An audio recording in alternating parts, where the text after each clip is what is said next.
You can support this show at patreon.com/ASA podcasting. The wasteland is a post-apocalyptic mess as the sole survivor wanders out about to see the rest. Nuclear explosions sending out the gamma rays from deep within the core, frozen atomic waves. From deep within the core, frozen atomic waves. Hello and welcome to the 522nd edition of the Fallout Feed. I am Andrew, joined by a flock of my favorite Fallout folks. Tonight, I've got Jess. What's up, Jess? Hey, Andrew. Greeps, everybody. And also Ray. What's going on, Ray? Hello, hello. Tonight on the show, we'll be going over our recent gameplay as per usual, and then slip into a little bit of game time. Got 3 prepared. Don't have to do that many. Just see what we got time for. But I have brought with us a Map-Appalachia Fallout 4 edition. Also, we haven't done a Scream at Your Phone list in goddamn forever, so I was just like, why not toss one of those together for old time's sake? That's fun. And then I was just like, well, why the hell not? Pigcorn is a popular favorite as well. Let's go ahead and revisit good old Vendertron. Pigcorn? And yes, People love the hog I said grain. your name, Vendor. So we will the hog. Yeah. So we'll revisit the hog, slap some lipstick on that pig, and eat some corn. Maybe this week, maybe next week. Who knows? Bits coming up. Lots of good bits. Looks like a new update coming up. So we'll get into that. So why don't we go ahead and roll into it and see what people have been getting into and say, hey, Ray, did you have a chance to play any video games this week, sir? Well, No. it seemed like I definitely played a lot of hours of video games. Oh, that's just good. not a lot of video games. You don't got to have a high variety as long as you had a good time and had stuff to reflect on. Quality over quantity. So yeah, I played so little Oblivion that I can't really even count it. Mostly Cyberpunk. The first part of the week, over the weekend, early in the week, still doing a lot of stuff in there.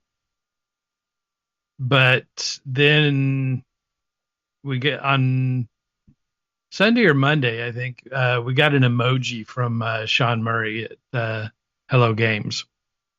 It was like goodbye games with the emoji, right? Like that was my fear when I first saw it. Uh-oh. Yeah, it was a hand waving. Goodbye forever. We're pulling the game offline, right? That's it. Yeah. Of course, all the speculation. The reason he does it is to stir up speculation, get people guessing. And then Wednesday, we found out that it meant Bon Voyage. It was the Voyager. We're taking a cruise. Update. So you get to watch Star Trek on your ship. Yes. Yeah. Yes, I like this idea. So one of the incredible things that has been going on since they started developing their new game, Light No Fire, is that as they develop new techniques, they test them in No Man's Sky. So we've gotten amazing water textures. We've got new, plant textures. We've got a lot of different weather patterns, all kinds of interesting stuff. And one of the features of, this planet that Light No Fire will be on is that it's, quote unquote, Earth-like. Right. So it has these vast oceans. And so you have to have vehicles to be able to traverse the oceans. And so you're going to be able to build ships. to sail in. And so they took that building technology that they're coming up with, for building ships, and now you can build spaceships in That is so cool. No That Man's is, Sky. they are looking great. I'm just going to butt in here real quick because I tagged you in the Discord the other day, and and a couple people have been chatting. Just it is gorgeous. I was watching a friend play because there are some Twitch drops going on right now, and watching a friend play, and just everything has added up. I knew that they did the large biomes revamp a good year ago or whatever, and we knew that Light No Fire was bringing all this stuff, but just seeing it all in action cumulatively now after not looking at No Man's Sky for over a year, it's just beautiful. The lighting, the shading, and these ships. I will admit I have a teeny hint of Starfield jealousy in that they may have made a more versatile shipbuilding system than we have. Well, and then of course the thing that really pushes it over the top is that, of course, in No Man's Sky, your starships, fly in atmosphere, and so you're not just landing from space on a particular spot on a planet. You're able to fly around, and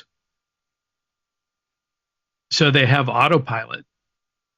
So you can set this thing, to autopilot to go to a specific location, get up from the pilot seat, go to the back of the ship, open the landing bay door, and stand on the back of the ship as it flies.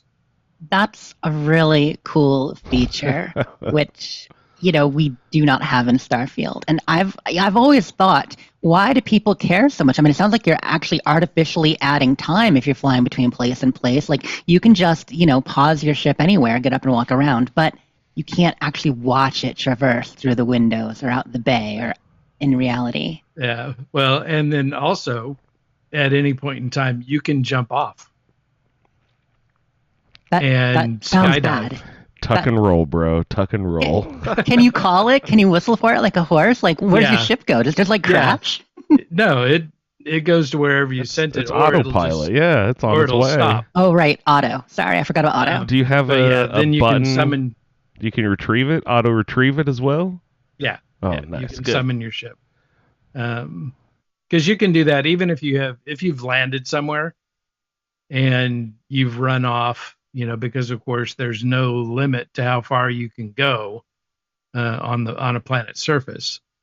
So if you wander for thousands and thousands of meters and get halfway around the other side of the planet after hours and hours of just discovery, you can call your ship and it'll fly over and pick you up. So Very cool. How long does it take to get around No Man's Sky planets? Like, are they generally similar sizes, all the different planets you can land on, or do they vary? no, they vary pretty dramatically. Okay. Some are huge, some are tiny. But it's it's not like you're running into the same place over and over again. There's stuff to discover. There's places to go. And for this update, building your ship, you collect parts. There's a lot of different ways to do it, but one of them is to run around on a planet surface and collect the pieces, and then take them to a space station and build a new ship. So it was, it's definitely a lot of fun. There is going to be an expedition. I fully expected it to start today. That it's going to be a week or something? But it didn't. Yeah, it's going to be a little while. But definitely fun stuff. It's No Man's Sky is like powers, greater than than when it first launched. Right, in so many areas. I mean, it's still not a full RPG, right? Like it still doesn't have like quests and storyline as much per se, but it does have more, doesn't it now? Well, it has a lot of quest and storyline. It just doesn't have different ways to get there. Okay. Your character can look different, but no matter what your character is, nobody treats you differently. Nobody responds differently to you. The quests all flow the same no matter what. Even if you're a geck? Even if you're a geek.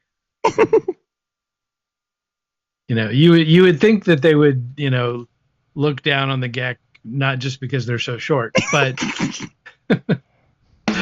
Super tall. because they are, so far superior to all the other alien races in the game. Absolutely. I mean, you would know. Oh So. yeah. But you've dove in and you've enjoyed it. Can you walk around the ship like in Starfield? Like one of the cool things about Starfield is not only are you designing the ship and then flying it, but you're also living in it, like creating the whole space. Do they have that in No Man's Sky too? Yep. You can walk around. You can build. You can build huge ships. People have been going crazy. Somebody built the Batmobile. Oh, I saw that, and I saw the Rossi too, like a really good Rossi. Like, somebody built a robot, a giant multi-story robot, Liberty Prime. and or like one of these kaiju, like. So the Jaegers, right? But then also you can build, functional parts too, where you can build refining units, you can build cooking stations, all kinds of different stuff you can build inside the ship. Batmobile is Storage. perfectly functional. I need a Batmobile to live, right? Yeah, you can build one. I saw a picture of one the other day. Someone was at a really cool convention that was full of really fun, nerdy cars. I mean, the DeLorean and the Batmobile were there, but they also had like the A-Team van. Like there were some deep cuts. Yes, Mystery Machine, the Ecto 2 or oh, Ecto you gotta 1. have the Ecto 1, yeah. So, and then also you can spacewalk. Without a mod? Yeah, you can be in space. You can the asteroid field, and you can hop out and float off and explore an asteroid and float back to your ship. And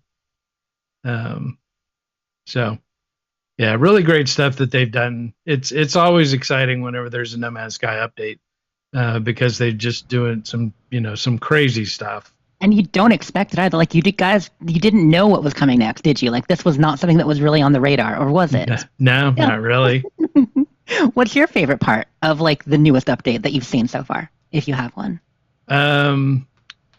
So one of the things that I always do, of course, whenever there's a new update, is I start a new character. And so I started a brand new character, and before I had left the starting solar system, I already had built a Corvette with parts that I had found on planets in that system. And so, it used to be that you would have to wait until you got a freighter to be able to do anything, big as far as being able to store a lot of junk and stuff that you collect, and also have some place to decorate and make a base out of. And so now you can do it right off the start. So cool. And a Corvette refers to any ship you make yourself, or just like a fighter style ship? No, Corvette is the type of ship that you can build now. Okay. So you have your basic starships. Those are all personal flight craft. Those you can find different styles, but you can't really build. You can take apart and assemble a starship out of parts that you collect. But it's basically just a one-man ship that you fly in. Then you've got your freighter and your frigates, which was the next thing that they added, which are huge ships that you can, um, use to park all of your starships, and then also have a base that flies around to different solar systems. But now the Corvette falls in between. Okay.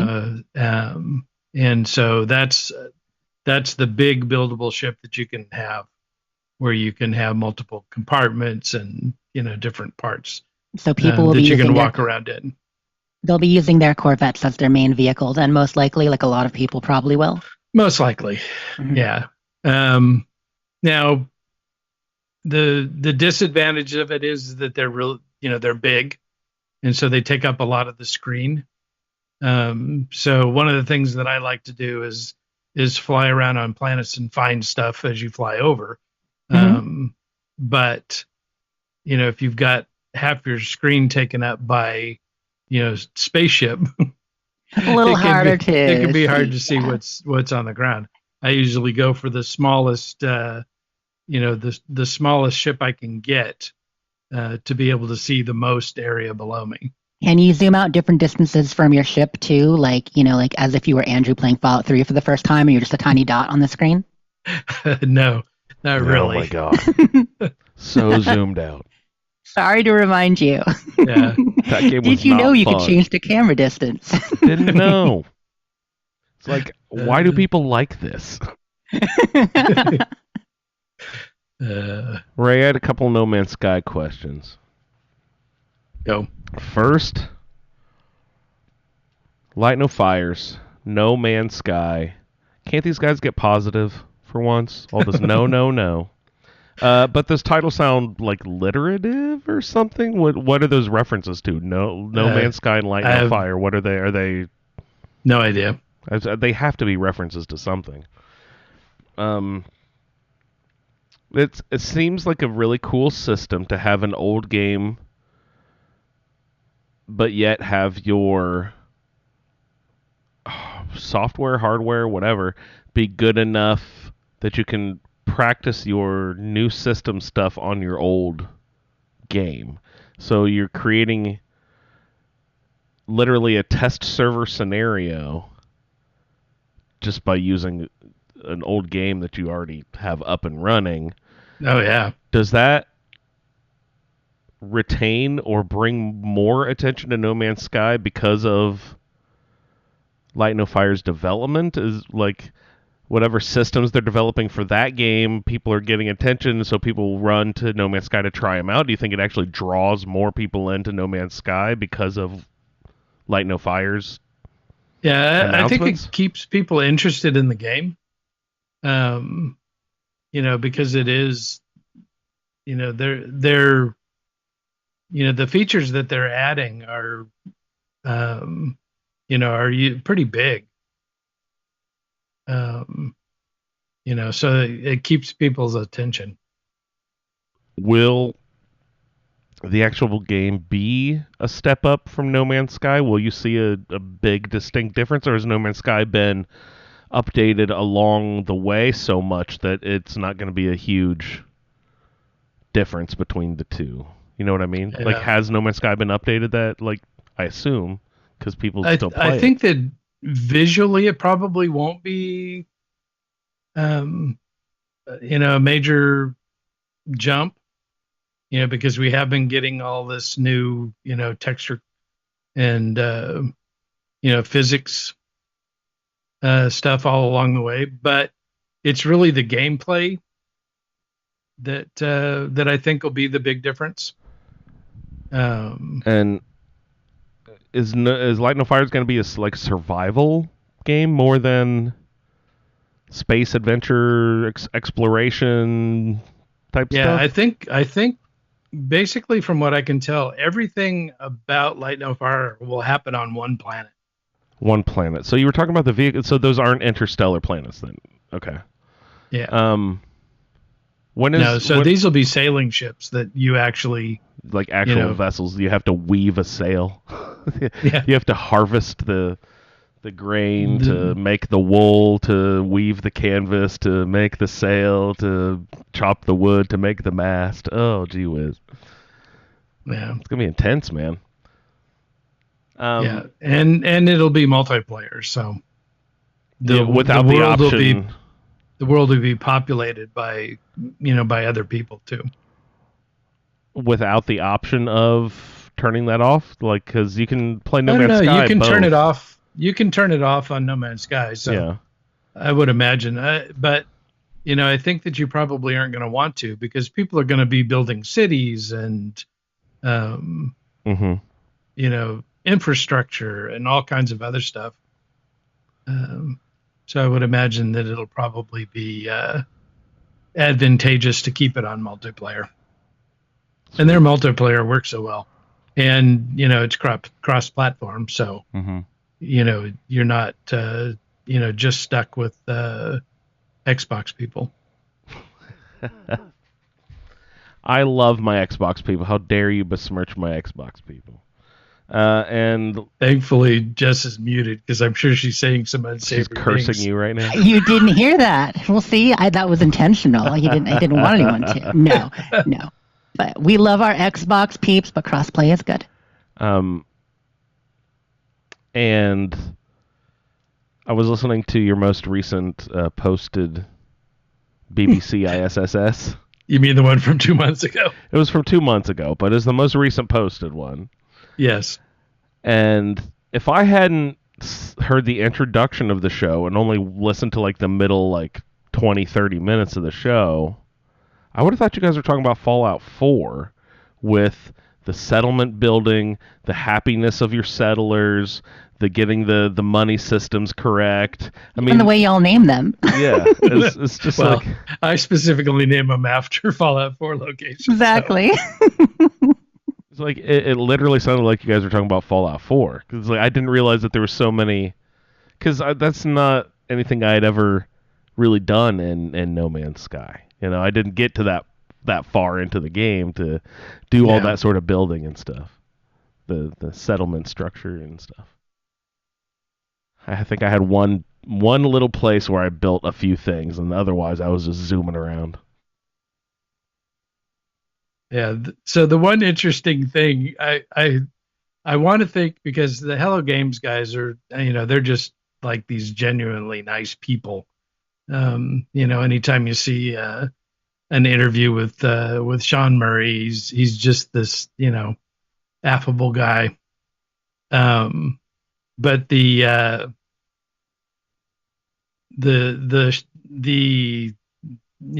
thumbnail shot for this update, the ship that they're that is featured in that looks almost identical to the Frontier. Interesting. Inviting those comparisons.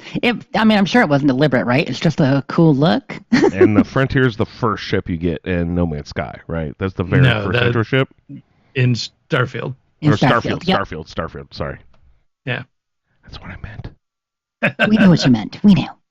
So too many space games. So little time. Yeah. So I'm sure it's a good-natured nod to the other space game. So, well, that's cute. That's fun. Not neener. We can fly ours in atmosphere and you can't. Speaking of the other space game, is that what else you played this week, or what else did you get into? No, I haven't played any more Starfield since I discovered that I couldn't go any further in Watchtower. Yeah, without advancing the main storyline. So, but yeah, so that occupied my game time this week. And you said you didn't do anything in Oblivion worth mentioning, but you actually flipped it on and flipped it off? Yeah, I did a couple of things. I was anxiously waiting for the No Man's Sky update. Mm-hmm. and Which didn't happen, so you're still waiting, right? well, no, it dropped finally on did. Wednesday. It finally did. Okay. Yeah. I saw you had noted down Cyberpunk too, so I wasn't sure if you got into that much at all or just kind of pushing through. Yeah, I hadn't. I haven't been playing my character that's in Phantom Liberty. I've been working on a couple of other character designs.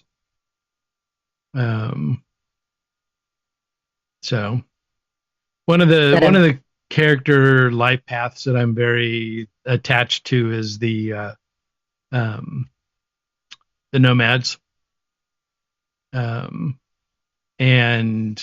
there's a lot of new car functionality that I haven't played with since it updated, and so I've got a nomad character that I've been working on, and so now he has an armored vehicle.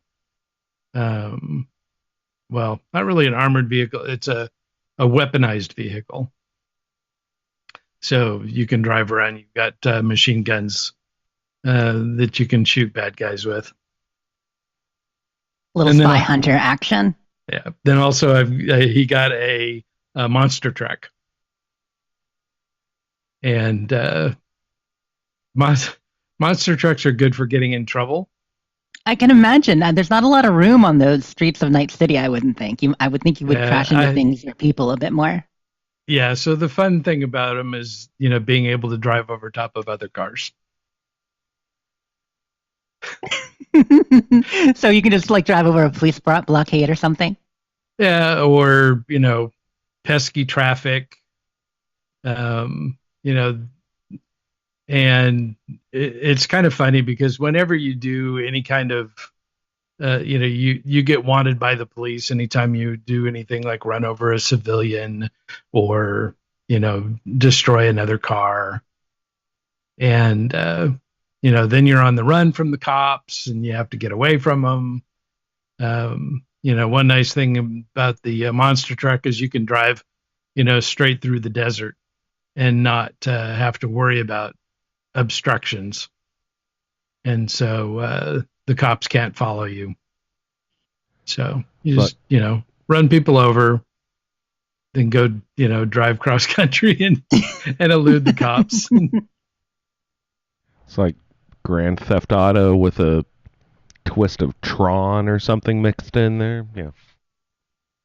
So, being all cyberpunk. So that's been a lot of fun. Sweet. Anything? Any other gameplay you want to mention there, Ray? I think that's enough for me for the week. All right. Well, let's turn our attention over to Jess and see what she's been getting into. Hey, did you have a chance playing video games this week, Jess? I've played a few. Right now, I'm just picturing Ray out there, joyriding, like Vicky and Vance, from the famous Vicky and Vance Casino after doing a big old bank heist. Actually, if I remember right, didn't Vicky and Vance actually just cash a few bad checks? Yeah. Hardened criminals. The best. Who needs Bonnie and Clyde? We got Vicky and Vance. Absolutely. Prim Slim knows what's up. Well, so my gameplay this week was not enough Fallout, so I'll keep it short so we don't unfollow the show too long. But I realized I'm actually not sure I got this month's axolotl. First month I got right last minute. Second month I got 2 weeks in, and I think I got this month's in the first week. But now I'm not sure. And suddenly I feel like I need to get in there and check quick because I don't want to miss a month and have to wait for my title. So I got to see that. But I did a little bit. I was in 76 just a little bit. I did not. I mean, I finished the scoreboard already. I was over 100 last week, like we talked about. But I need tickets to get the houseboat and the sea dragon, the sea serpent, and one or two other things might be cool. And I not have quite enough tickets yet. So I should probably get in there, finish those up. I think I got almost enough for the sea serpent. But sea serpent. That means I need 200 more for the houseboat. What was the sea serpent again? It's just a cool Nessie-looking sea serpent you can put into your lawn. Actually, it's got more of it's like a long, sleek kind of Chinese dragon look, but as a sea serpent. Very cool. Yep, need one of those. Yeah, go to my challenges, see if I'm at 312 is what chat is reminding me, and I will. I definitely will. I just don't know if I did. Like, I think I did, but now I don't know. And I got to find out. I mean, I could also, unless I ate it, I could see if I have it in my stash too. That would also work. One way or the other. But I did some odd gameplay this week, Andrew. So I jumped into the first Fable game, Fable 1, Fable Anniversary. Was it fun? Yeah. Super duper fun? Oh, wait. The remake of it or whatever, right? So Fable Anniversary was the re-release that came out during the Xbox One generation of the first Fable game, which is a combination of Fable and then what's the rest of it? It's got a year later it came out with a subtitle. Anyway, it's got both of them together, like Fable Endless Journey or something. Nice. So they're great games. And I'd already beat Fable 1 fully, but I was just looking for something to do, and I didn't want to start a new game, and I wasn't in the mood to grind anything. This is a couple days ago. And so I said, you know what? I never got all the hero dolls or silver keys. Like, I have all the achievements in Fable 1, like all of them, except for all the hero dolls and silver keys. So I'm going back through and seeing if I can find the ones I missed. I don't know if I'll keep up with it, but it was just a fun little diversion one night when I wanted to play something, and I'm like, I'm excited about the next Fable coming out. I actually replayed Fable 2 like 3 years ago. I replayed Fable 3 like a year ago. If people remember. But Fable Anniversary, I think it was like 2016 or 17 last time I played it, right after it actually came out, like the new version. So that was fun to go back to. Yeah, what was the title? People in chat are trying to guess too. What was the actual Fable 1? I need to look this up because I feel silly. The Lost Chapters. Thank you. The Lost Chapters. Like, it just totally slipped my mind. The college years. Andrew, no. Fable Phi Delta Phi. No, it was not. But I love those games. I love the vibe. Fable 4 is coming out next year, and I could not be more excited about it. And so just fun to revisit because it's one of my favorite series. Even if no individual game quite lived up to the hype that Molyneux gave it and quite lived up to what some people wanted from it, they were all still pretty cool. So I did that. Then Gears Reloaded just launched yesterday, as some of you might have seen, or Thursday. So it's a second remake of Gears. So the Gears of War series, there were the 5 games so far. Gears 1, 2, and 3 were trilogy. Then we had Judgment. We had Tactics, which is kind of like an XCOM-like, which I really want to play sometime. And then 4 and 5, well, I played Gears 4 and 5, but I never went back into the original trilogy. At the time they came out in the mid-2000s, I was not playing as many shooters. I still don't play many shooters. But it wasn't my thing. I'm busy at the time, specifically with Oblivion, with Fallout 3, with Fable 2. And so I never played the original Gears. And our friend Shalene and other people are big fans. So with that coming out, the new first game remaster, had to jump in and play it. And I'm only like halfway through the first chapter, act, I think. There are like 5 acts, maybe 4 or 5 acts. I'm not sure, but I'm like an hour and a half, 2 hours in. It is pretty good. Taking me a little while to get used to, though, because as much as we do first-person shooters with Fallout in a way and Starfield, it's still an RPG based. And this is actually technically a third-person shooter, like a lot of them were at the time, cover shooters, so kind of like Mass Effect and stuff I like, but it's much more focused on the cover. Gears was one of the original like big cover shooters that kind of started that whole genre where you got to duck and cover behind things and peek out of cover and all that, which is actually why they added it to Fallout 4, which people don't always know there's a cover system in 4 because you don't used to use it, but you can. Technically, if you go in, you lean into something, you press A right next to a wall, you will get into cover, and then when you aim, you'll lean out. And people don't always realize we have a cover system in 4, but it's kind of hidden. It became a real thing for a while. But anyway, long story short, playing Gears, I'm enjoying it, but I did die like 3 times already in the first act. So it is a little bit harder. Getting used to a shooter is kind of what I'm saying. Plus, it has that health system. And I'm sure both of you have played games like this. Like, I don't really know Cyberpunk's health system, Ray, but it's the health system where you take shots and your screen starts to go red. And you get the red around the edges and you take damage and like things turn red and then a couple more you die. But if you wait long enough, it regens. Is that how it works, or do you actually have a health bar? Well, you have a health bar, but as it gets down, you start getting static lines across the screen, and you can tell you're about ready to die. Yep. Yep.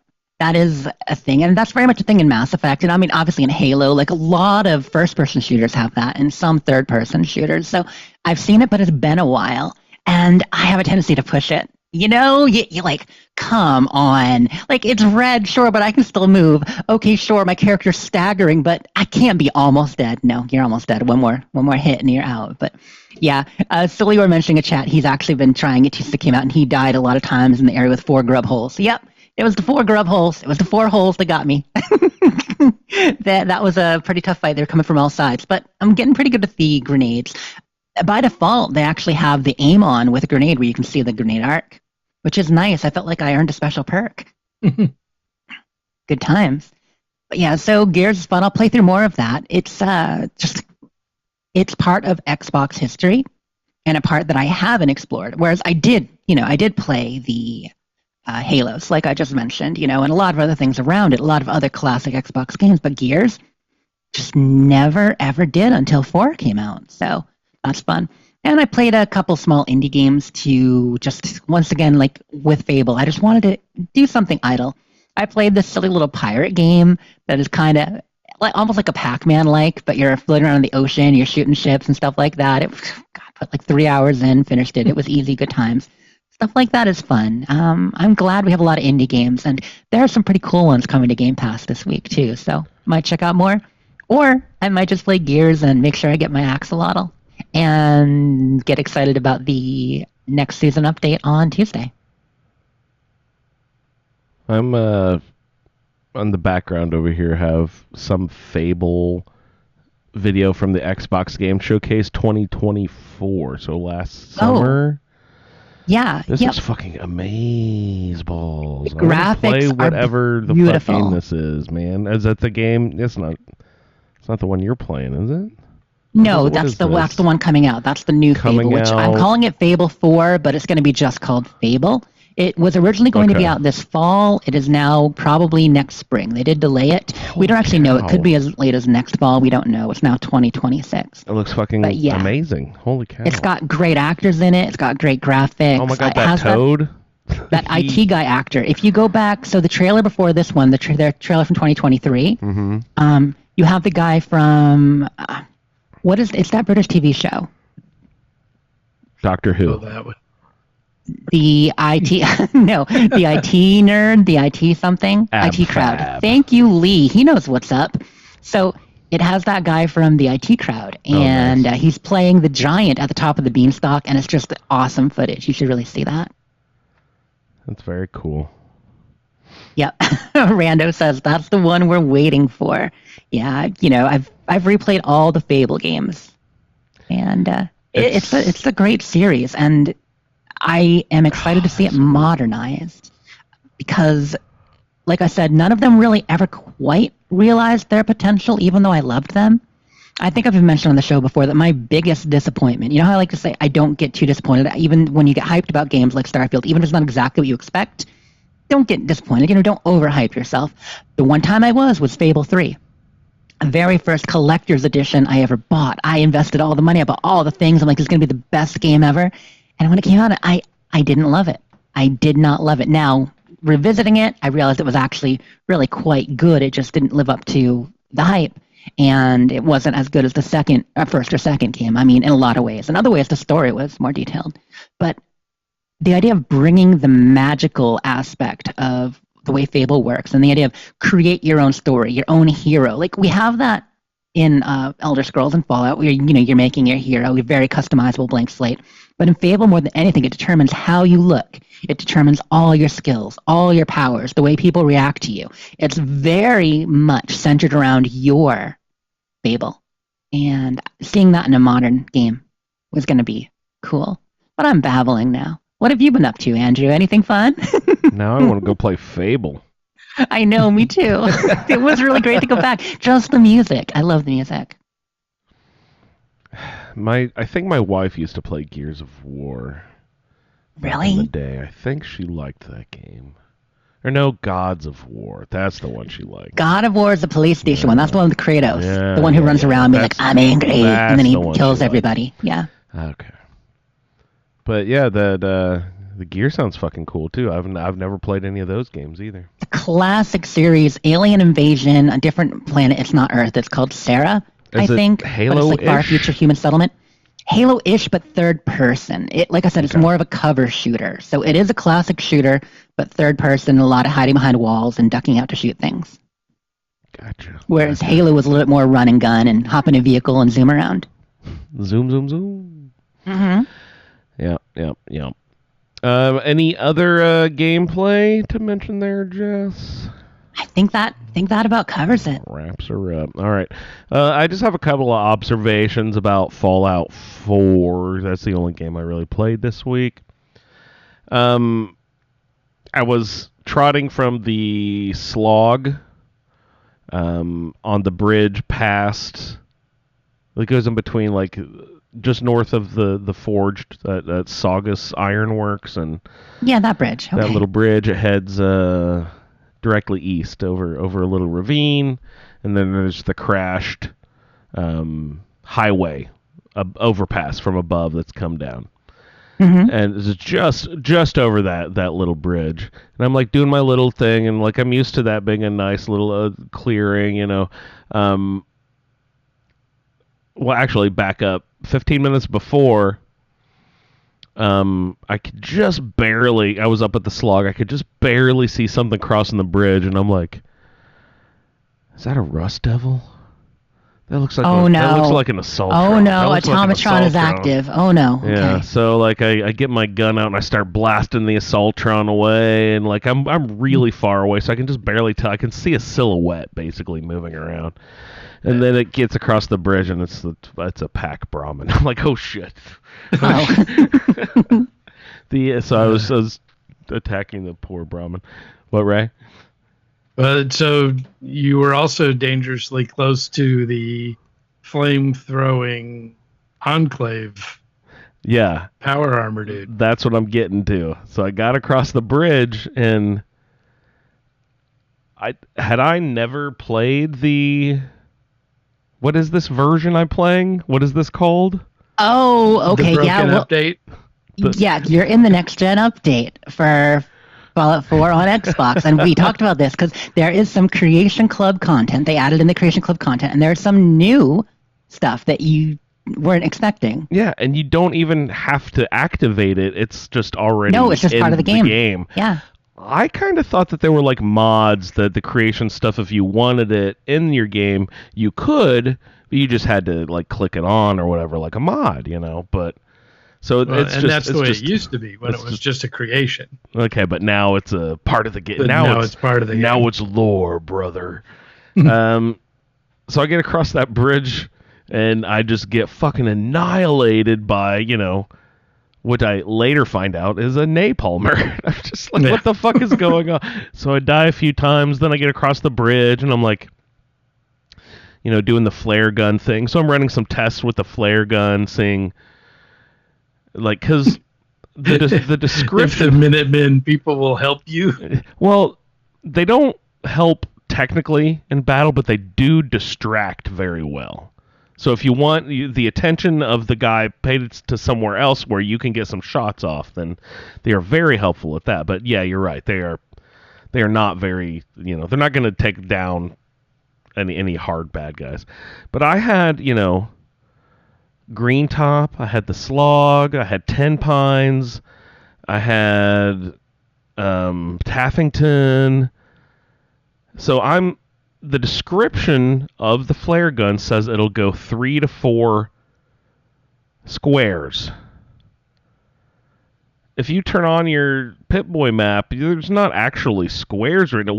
How far is that square? What do they mean by squares or cells or whenever they say that? There's no lines drawn down. How far is that? What do they mean? How do I measure the distance of how far that will actually work? You know what I mean? Yeah. It's if you press. It's kind of like the mortars, that you get after the castle. Yeah, it's exactly like that. How do they measure that distance that it works? It's the 3 game's cells. discretion. And it seems like Yeah. cells are different sizes depending on which one you're in. Cells Is that are true? generally a similar size. I mean, there Are are they? some Okay. that are limited. Like obviously, interior cells are their own size, stuff like that. But no, generally when they're talking cells, those are of a similar size. But as far as like quadrants and areas, I mean, outside of the fact that there's lines on your, Pip-Boy screen a little bit, and you can kind of map little sectors on- there out of the Commonwealth. Where- Cells, there isn't a visual aid. There are squares somewhere. Where is that? Oh, if you hit pause, right? If you pause the menu, there are squares. Yeah, But- if you're just looking at your Pip-Boy, there are like no, squares across my it. Pip-Boy doesn't have it. Is there a way to activate and deactivate squares? A I have been grid on your using Pip-Boy map? MapMoz the last couple times, so maybe I have a grid and you don't. maybe- Apologies if that's the case. No, it's like maybe I need to. I just didn't know because I found myself super zoomed in on. Was like, oh, I didn't know you could zoom in this far on your. Like, there's some Pip-Boy functions that I've actually kind of stumbled upon that aren't listed as commands in the bottom row, like click Y to blah blah blah and RB to do this. So I'm also thinking that maybe did the new update bring in some like new like Pip-Boy features and stuff that I wasn't used to before. Not that I'm aware No? of. Okay. All right. I but- was just like, wow, I didn't know you could zoom in your Pip-Boy this far, and like I'm super blind. I would have done this years ago. So I could actually read the damn Pip-Boy. But yeah, I mean, just the version of the map I use has always had these light squares behind, but they're larger than a cell would be. So the squares are larger than a. See, they just say these statements in the wiki like, oh, it's 3 cells, and I'm like, okay, well, that's fine. You can say cells, but just give me an approximate distance of what that is, because that seems to be it's not undefined, but hard to see distance at least, right? I just don't know how far it is. Anyway, Yeah. I'm just trying, like, sitting hidden behind a car with that Enclave guy right over the hill, pacing around. There's a Enclave turret at that site too, and I'm just pumping off flares in every direction I can, trying to get the guys over here at the slog, and then turn 10 degrees and shoot it over there towards 10 Pines, and turn 10 degrees, shoot it towards green top, turn 10 degrees, shoot it toward, trying to get as many Minutemen as there as I can. I'm also reading the wiki, trying to like learn how the flare gun actually works and stuff, and so Yep. it's interesting. I don't know. I did not have any definitive results. Sometimes like a Minuteman would show up. Sometimes 6 with a dog would show up, and like it didn't seem to provide any different amount of help either. If the 6 guys showed up, they seemed to die just as quickly as the one guy. It was really weird. Lee is sharing the technical definition of cells in there, which we kind of know about in Fallout 4, but kind of giving us, the full. Sorry, I had to drop that in. Cells. Let's see. What's he saying? Giving us the full technical details. So, I mean, this is stuff that we kind of already knew, but once again, what does it translate to in game is a weird thing. So they're 4096 by 4096 units, approximately 192 feet by 192 feet Is a in unit the game. a pace? But, yeah, so... Once again, these are like, what does that actually translate to within the game? That's kind of hard to say. But they form a larger grid that makes up the world, and we know that there's probably there's like 3,000, 4,000 cells, I think, in the standard Fallout 4 map.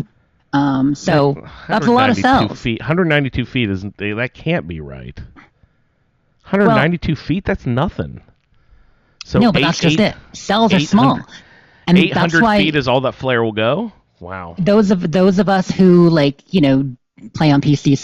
Not that I should include myself among your illustrious number, Ray, but those of us who sometimes play on PC Master and race. understand the way like the INI files work, and so we're in there, we're playing with like our U grids to load and number of cells and how far you can see and how far loads ahead, so it knows what creatures are there and stuff like that. And you keep it like 5, 7, 9 if you're feeling risky. I don't know. It That's depends on your something setup. I noticed too. Well, go ahead. I didn't mean to interrupt. Go ahead. Those are what cells are. So that's why we're familiar with the idea of it. But the actual distance that it counts it's like when you're looking ahead and you're kind of seeing into the like near distance where you actually see things moving. That's probably 3 or 4 cells ahead of you. Yeah. So yeah, they're not that big. And I don't know if it's because of settings that I had on the disc, if it could read faster than it does if it's streaming it from online. I assume Game Pass works. Is it streaming the game from a server? I had to download, so I don't even know how it works, but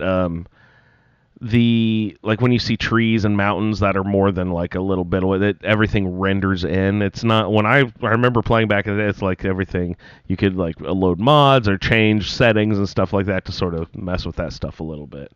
But the mountains in this one is just slow. It's just like you look and then a second later, bam, the mountains show up and you're like, oh. Like, Yep. That's with the LOD. Like it's how far it loads, but also which version of it you're seeing. You know what I mean? You hit a certain number of cells away, and suddenly it goes from the super low resolution to the kind of there resolution to the boom. You can actually see it. Boom, there they are. I was like, oh, I see. There they are. Yeah. So it just must be this edition. What? Sorry, say it again. What is this new edition called that came out? I don't know that it has a name. It's just Fallout 4 Next Gen update, and it includes. Next it doesn't Gen have. update, It's not that's like what that's Anniversary Edition or Special Edition or any of that. It's just the Next Gen update of Fallout 4. It's the current modern one that most people are not using. Okay, most people aren't using it. On PC, on console, obviously they are. Anyway, I got surprised the heck out of by that Enclave guy, and it was just about 12 reloads later, I finally got him down. But if you look at his terminal, it seems like they try to tie it in with the Forged quest line a little bit and stuff. So I haven't really explored it yet because I'm just now got down to Finch Farm and am in the Saugus Ironworks for the first time. So I don't really know like what sort of connection it has, like what I'm going to find in there, if anything actually is related to the Enclave, because the computer terminal was saying something about needing to retrieve like Enclave shipments of gear that had gotten stolen or sold or blah blah blah blah blah, and they were saying that the Forged have some of this gear and I'm gonna go retrieve it for the Enclave or something. I think there's an overlap. It's an Enclave themed objects. I believe it's called the Enclave Remnants, kind of reminiscent of from New Vegas for those who know. But I think they're calling it the Enclave Remnants, and they do maybe have an area they defend and some stuff you can get. Quests, Echoes of the Past. There's 3 or 4 of them. It's part of a quest line called Speak of the Devil. Okay, cool. And it's how you get XO2 power armor. Yeah. So I've got Enclave now, but I saw XO2 but that's a new thing, right? We'd only ever had XO1 in the game. That was the peak, right? There wasn't XO2 earlier, right? Oh, there was XO2 in the Creation Club, like Ray is saying. That one in the was Creation available. Club, but it wasn't in base game, right? Some of the Enclave stuff is new, some isn't, but there also is an added side quest called Pyromaniac, which gives you the Hellfire power armor and a guy named Pyro near Listening Post Bravo. I just read a poster about Pyro. Yeah, I'm supposed to track him down. Yeah. Yeah, so it might be related to him then. Cool. Yeah. The Speak of the Devil, you get you find a holotape at Watts Consumer Electronics. Yep. Need to get in there and do some of this. Next time we play Fallout 4, it's a whole new game. Well, it is. It actually, it's not the first thing. I forget what the other thing was, but there was something else that was just like that I stumbled upon. I was like, what is this? This wasn't here before. I've been here a million times. And, where the hell did this You're come not from? supposed to be here. When you know a game that well, but those little changes, like 7 or 8 things, whatever they've added, they add up. And then they add up for sure. I'm thinking in the back of my head, is this silly? Have I played this game too much? Do I need to play something else? With the rumors and the rumbles, like Juice Head and some of the people have talked about, that they are, maybe another Fallout 4 Next Gen update fix is actually coming. They're going to fix some of the issues that people on PC have with it. We'll see. And that they're going to fix some other things and maybe even bring the Creations, not Creation Club, but Creations, that new system into Fallout 4. Don't know, but there is a rumbling on the horizon that we may get another Fallout 4 update soon. So next time we do play it for real, it may be a new game in some ways. Yeah. Well, Another fun one is you should have a quest in your Pit Boy called When Pigs Fly, and that one that'll about get football. you the piggy bank fat man. Ooh, you get to shoot piggy banks? Get some weird weapons in this one. That was the one that when it first launched was like putting X's on things instead of actually shooting, right? Like there was a bit of a bug with it. It's like a combo junk jet thing. That's what what were they cramming in those piggy banks? what's in there? Something bad. Yeah. So the ammunition includes or the weapons include a nail gun, a saw blade launcher, and a launcher. Good lord. A pipe grenade launcher. I love a good saw blade launcher. I mean, that's what I always wanted. Is a good saw blade launcher. It reminds me of those things like Andrew. You probably, since we're around the same age, when you were a kid, did you have like those little disc guns? Like they would instead of darts, they shot those discs sideways. Are great. Yeah, it hurt just a little bit, but not too bad. There was a cartoon, like they like to do in the 80s, that was made to only sell toys, called Mask. That was like M.A.S. It was a perfectly legitimate cartoon, no, like all cartoons. Clearly not to sell you toys. It was not like Voltron or Thundercats or G.I. Joe or She-Ra or He-Man or any of those. Anyway, I loved that show, and I had this toy black car where the hood would flip over and then formed into a boat, but that black car would shoot these little saw blade of course it did. Nice. Bing, right out the front of it. It was so fucking sweet. I never had any Mask toys, and I don't think I really ever saw a Mask. I was more of a He-Man and She-Ra, and I wasn't into anything to be advertised to. I loved toy cartoons. They're my fave. All right, sorry, Ray. Go ahead, Jess. What? Oh, nothing. Just thinking about Saturday morning cartoons and how much fun we had with some of those. And it was your gameplay. I've actually been watching Saturday morning cartoons again recently as I gotten older. I wake up early now before anyone else in the house is up after I've taken out the dogs and made some coffee and stuff. There's a channel. You know how digital stations, there's not just like channel 13 anymore. It's like channel 13.1, 0.2, 0.3, 0.4, and they have they're squeezing everything in the bandwidth. They have all NBC has 6 channels allotted to their channel 13 wavelength or whatever. But one of them is just their kids network, and every Saturday morning they show old Bugs Bunny and Droopy Dog and all of those Popeye and shit, and I'm just on fucking cloud 9.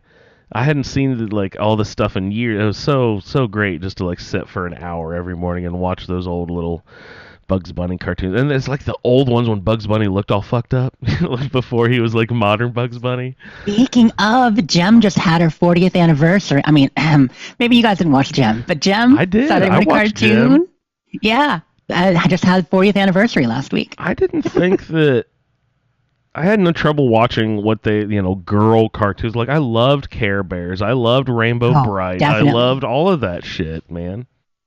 Rainbow Bright was awesome. That was Strawberry Shortcake. It was all Muppet good. Babies. That wasn't designed just to sell you toys. Yeah, I don't know. Good point. Good point. Were Turtles ever a Saturday morning cartoon? I don't know if they were more than after school. Yes, was that after school? I don't know. I didn't really watch Turtles. I'm sorry to say. I totally watched the cartoon. I don't remember when it aired though. But, yeah. Super sweet. And Ray, I was going to mention something else, but I forget what that was now. My gameplay, we're talking about the Enclave guy, surprised me, so I'm looking forward to seeing more surprises. And then I sent a mysterious message in our Facebook group the other day, not group, just our Fallout feed chat. I was just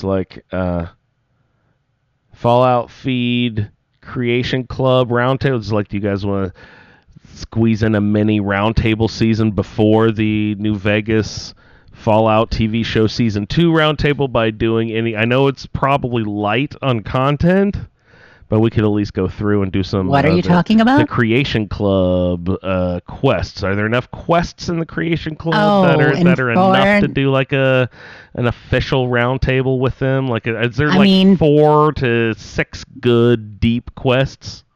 we need to specify because we've been brainstorming, spitballing a lot about roundtables the last few months. And when we're saying that, we're not talking a full traditional roundtable with people rolling characters and feedback and all that. Just play through the quest and talk about it for a week or two. And I don't know that there is. I'm not in Fallout 4 currently, unlike you guys. So, I was talking about want to do Atlantic City and talking about that with you, for the next week or two. I would like to do that as well. Like we could do that for sure. And if you and Ray want to talk about the new Fallout 4 quests, absolutely. Yeah, I think most of them. I mean, the Enclave one is pretty involved. I went through that one, and there's a lot of parts to it. But I think most of the other ones are pretty short. I would say that's what I got the impression of. Most of them were just like, go get the horsepower armor. Go get this toy. Go get that cool weapon. Go do exactly. That. Show up at a location, maybe read a terminal, maybe clear out some bad guys, and boom, you got a weapon. Yeah, that's pretty much it. Oh, you got a holotape. Use the holotape as a code, and you get a prize. Thank you. I feel like you were Yogi Bear just narrating that. Boo. Yeah. So let's see what else gameplay wise. Oh, survival tent time warp. I love my survival tent. I not use it only as a survival way to save, but as a defense mechanism so much. It works as a shell. People can't shoot through it, which, it's just a canvas tent, but I must have put on the, ballistic weave on the tent or something, because it's, you can literally, if you just toss the tent out, it'll form in front of you and you sleep. But if you look down at your feet and throw it, you can literally pop a shield around you. So it's just like you're inside the tent. So like if there's bad guys coming, you can just plop it down. They can still shoot your feet. So you gotta watch that. But you got to make sure the tent is all the way down, all the way around you. So I've been using that tent in interesting ways. And another way that I found is I want to call them followers, companions, whatever they're called. What are they? Yeah, companions. Companions. Sure. They're called followers in Skyrim or companions? They were called followers back then. Okay. More often than not. I mean, people use them interchangeably. Yeah. They kind of have for years. But they were more often followers, and as they got more personalities, people started calling them companions more. So what was I saying? The Ada, I think, has a different behavior, and it's probably because she's a robot. But when most of your companions go down, if you don't get over to them fast enough to give them a stem pack, then once they recover, they will abandon you and go back to wherever their origin point is. So I always try to assign them to my main camp before I get them as my companion, so that when they do get injured, they don't like go on the bottom side of the map somewhere. They actually go back somewhere useful. But when Ada is around, you have to get like a robot. What are the robot stem packs called? I don't remember what they're called. Robot repair kit. Robot repair kits. There you go. You have to have some of those on hand. And if you run out of those, you repaired her too much, she breaks down, right? And then the battle is over, and you go over to her, you got the little square over her head, you still can't interact with her, she's all broken down and everything. I found that if I put my tent over her, and then I slept in the tent with her, she would wake up and be fine. If the tent was not over her, she would not wake up and be fine. It's like a magic revival tent for robots. Seems to be only robots. But I got Ada, and it didn't work. It'll work 2 out of 3 times that I actually tried to do it. So I was like, there must be something weird going on here with the scripting with the tent, and it's like, I don't know what it is, of course, but I just found it very fun that you could. And also, if there's a bad guy anywhere near one of your camps and you have like a real bed, If they're like 10 miles away, it's like, you cannot sleep because bad guys are here. You cannot sleep with enemies nearby. You cannot sleep with enemies. I was like, he's the other side of the fucking county. You cannot sleep with enemies nearby. I can walk up 10 feet away He from was two someone. cells away, Andrew. He was cells. two cells. Like, how far is that? I find that I can be like 10 feet away from someone in sneak mode if they don't hear me. I can throw my tent down, which makes this really loud sound and a big puff of smoke. I'm surprised they don't hear that. But I could be 10 feet away from them and do a little quick save right there before interacting, like really close by. It's the distance where you can sleep in enemy proximity is way shorter with this the survival mode tent thing. So I use that a lot as like my quick save before I'm about to get into a battle, and let's do save scumming. That is such a cheat. That is such a cheat. Such a cheat. Like you're just popping down a cot, like grabbing a quick nap behind his back. Like you gotta catch a snooze. You gotta be fresh before a battle. You're just like they're pitching a tent real quick. Swing. Hang on, I gotta take a nap. All right, let's battle. You mentioning that reminds me, Brendan and Anandin posted a little green text meme in our Fallout channel earlier, and I just love this one. So it's got a picture of Piper, okay? It's got a picture of Piper, and it says, be the best girl in Fallout 4. Yeah. Is very loyal. Protects you with all her capabilities. You got it. Carries you through your battles. Okay. Willing to bear your burdens. Wait, really, Piper? Okay, sure. Supports your hobbies. Even that your hobby is collecting dumb stuff and building dumb stuff. Be Ada. Pick unrelated. Ada is best girl. She definitely does not complain at every piece of junk you pick up like the others. But she understands this crap is useful. She complains constantly about her failure to save her friends. So it's just like, I've never lost anyone before. This is new emotions for me. This is blah blah. So she's just constantly going on about her dead friends, and I'm just like, that's true. I'm gonna go change your voice to be just a boop. Just like that. And I haven't been able to build a robot repair bench. I don't know what those are called. The robot workbench or whatever. Yeah, I think robot workbench. Yeah. Because I will need to put a goddamn Mr. Handy Thruster on Ada. Because she just waddles 10 miles behind me. I'm like... She does so good with the Celtron legs. Like, she is a beast, just rushing in. When she trots in, yeah. Yep. But it's so funny when the game realizes that she's lagging way behind, and then they'll, like, speed up her animation to get her, like, closer to you. So she's, like, almost, like, trotting. It's really funny. It's really funny. Waddle. Yeah, it's great. Speed walking. Ada's been great. And the last thing with the tent is, like I mentioned, the proximity of the sleeping. Not only does that allow you to do like a little quick save before getting into a battle, the Rust Devil's up the road, I don't know, not very far. I'm still able to like pitch a tent. They don't see me quite yet. I'm still sneaking, but I clearly just see them standing in the road. I can pitch my tent and see them, and I'm like, okay, there's like 4 of them, and they've got a, a couple of, like an Assaultron with them, maybe some robots I don't think I can handle. I'm just going to take a 3-hour nap real quick. I wake up, they're gone. So it'll just like clears the path. I'm just like, great. This works well. So not only does it provide like a nice shell as a protective unit, you can use it in many manipulative ways to get through the game that I don't think I realized before. It's like I'm using it in very tactical ways now.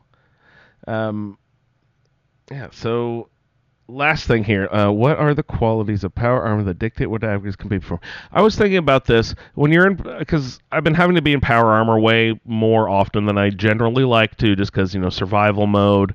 I'm going up against the Forged here, so I ran back home and grabbed some power armor, and then I was at the Slog and ready to go down to the Forge, and then that whole Enclave guy happened, so I was like, oh, he's got some fun power armor. So I was like, okay, right. Well, let's take that power armor. So I do that, take his power armor all the way back home, and pick up Ada, because Ada had gotten injured at some point. So I picked up Ada, switched to the power armor. So now I've got Ada and the Enclave power armor, and we're on our way back to the Forged. So we're taking on those people right now. So I have been in Power Armor the last few days. But I've been trying to think, like, you can do certain activities in Power Armor, and you can't do a lot of activities in Power Armor. So I was just trying to, like, think, when they're designing the video game, and they're saying, okay, this Power Armor, you can't do that while in Power Armor. We need to make it so that they can't just stay in Power Armor forever. So there has to be a few items that they have to get out of Power Armor to do. Sleeping, obviously one of them. Okay, that makes perfect sense. Why can I say type on a keyboard at a terminal in Power Armor? That would take very nimble, dexterous fingers without huge power clomper fingers. But I can't pump a fucking water pump? What is the difference? What are the programmers thinking when they're designing this Power Armor and the function of it, its purpose in the game, its purpose in the world? How do they decide what items you can use in Power Armor and what? Because it does not make sense to me that I can type on a keyboard, but I can't use a water pump. Like, that doesn't make any goddamn sense. Is it because they will rust? They just like, don't use it. Ray? Don't use that in your water. Cause game. Is that why? I mean, yeah, answer is because game. Because they didn't want you to be able to interact with certain things Power Armor because it probably caused trouble in the world, in the geometry, maybe even got you stuck, etc. But how obnoxious would it be getting out of your Power Armor every time to be able to use a terminal when that's an essential part of gameplay? I pump so much more water than use terminals. Oh, it's so fucking annoying. Well, get out of your Power Armor then. I mean, what can I say? You know, that's just what they chose. They said that we're making you do this. We're not making you pump water. I bet. So it'd be interesting to see if you can operate a drinking fountain. Ooh. Oh, that's a good test. I actually have one on the wall right behind the pump. I will check that next time I'm on. Maybe it'll rust. Maybe that's the problem. Yeah, so you can't keep it away from water. It's like, wait a second, I just wore this under a lake and I breathed just fine the whole time. Yeah. Well, so you're lucky it didn't rust shut, buddy. And I think it's very important that we don't try to assign any logic to it. No logic. Yeah, beyond computer programming logic. It was just certain so functions, certain functions are set up under groups. And so everything in this group can't be done in Power Armor, and everything in that group can be, and they're completely unrelated to Power Armor. Yeah, that makes sense. Yeah, that makes sense. And so, yeah, it's not because somebody thought, oh, hey, you shouldn't be able to do that in Power Armor. When will we have a game when they do? When that everything just makes sense like that? When we have quantum computing. How far are we off from that? I don't know. Depends on who you talk to. Okay. Not our field of expertise. But I mean, they're working on it. And at that they're working on that entanglement. At that point, you're just living in an AI world, right? You're just interacting with, There are people who subscribe to simulation theory right now. I mean, I don't know. Why do we glitch? But when you're eating popcorn in Power Armor in 76 or some of these animations, it can be really fun. Like, how are you catching the kernels? Through the mask filter, yeah, exactly, like your T45. I have a popcorn port, and I turn on the popcorn sucker vacuum, and it sucks the vacuum sucks. The Enclave XO1 experimental popcorn port. Oh, it's so good. It was a limited edition. It came out when the Fallout TV show came out. It was the popcorn bucket for the TV show that came. The Maximus series Power Armor popcorn port. That's why it was installed. Yep. So good. All right. Was there anything? No, that was my last thought. Because I was just jotting shit down as I was playing. I was just like, what? Why? It was very frustrating. Water terminals. Come on. So I think it's about time we shift over and to some game time. What time is it? Game time! All right, so we don't have to play all three, but I did prepare 3 games for today. We are familiar. These are all games that we've played in the past. I've been coming up with some new games recently. I've decided, you know what? Let's go back and hit up some old but tried and true segments here. So we've got up first, Mapalachia. For those of you at home who do not remember, Mapalachia is play on the word map and Appalachia, of course. So we're basically, it started in 76. We're just asking about different locations around the map. I say, hey, which of these 2 locations is further north, further south? Which of these 2 is further east or further west? And the contestants get to answer. So that's how we'll play this game. We're doing it in Fallout 4 this time. So we'll start with Jess, and we'll hop back and forth between Jess and Ray. We'll start right here. Jess, in Fallout 4. Which is further north? Thicket excavations or Dunwich borers? Ooh, first of all, I like the fact that this is a thematic one. Yes. That's very good that they're both kind of quarry related Yes. and such. Also, have you ever noticed how Mapalachia tends to be like whichever Fallout game Andrew's playing currently? It does. Something Doesn't I've it have noted. to just sort of convenient that way? But I am neither vamping nor stalling for time while I think. But I think perhaps Dunwich is slightly further north than Thicket Excavations. I'm probably wrong. The field of the map gets bigger as you go east, but I'm thinking it's further north. Bigger as you go east. Thicket is just so slightly further north than Dunwich borers. Really? So slightly. I like to take ones that are very close, and it makes it frustrating for you guys. It's the trick. That one is brutal. Very close. All right, Ray. Which is further south? The wreck of the FMS Northern Star or the wreck of the USS Riptide? Further south. FMS Northern Star or USS Riptide? I'm going to go Northern Star. Northern Star is further south. Do you know what ships those are? The North Star is the one that you get the agility bobblehead off of. Right, with the, what is it, Hungarian, Norwegian, whatever they are. Yeah, the Norwegian Finnish ghouls, whatever they are. And the Riptide is, I think it's right out in front of Hangman's Alley, with the boats that the Raiders are all on. In the Charles River. That would be much further north if that's the case. I was going to say, unless the Riptide is the boat at the southern end of Spectacle Island. You know how there's that boat there with the activate things? If it's that, then they're much closer. I could check my map again. Yeah, that's just a tugboat, though. Then it's the one in the Cambridge River, or Charles River. All right, Jess, back to you. Which is further east? The Boston Mayoral Shelter or the Federal Ration Stockpile? You mean further west, first of all, right? No, they are on the west side of the map, but which is further which one is further east? That's brutal. This is so tricky. It's like, of the things furthest on the left, which one is not quite as far left? Which one is the least of the furthest? Oh my goodness. Okay.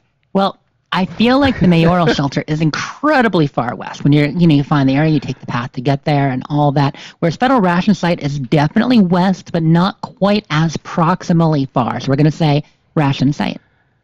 The Federal Ration Stockpile, correct, is further east, just a little bit. Good job. You reasoned that out very well. I used the word proximal in there just in case just so I sounded smart, even if I was wrong.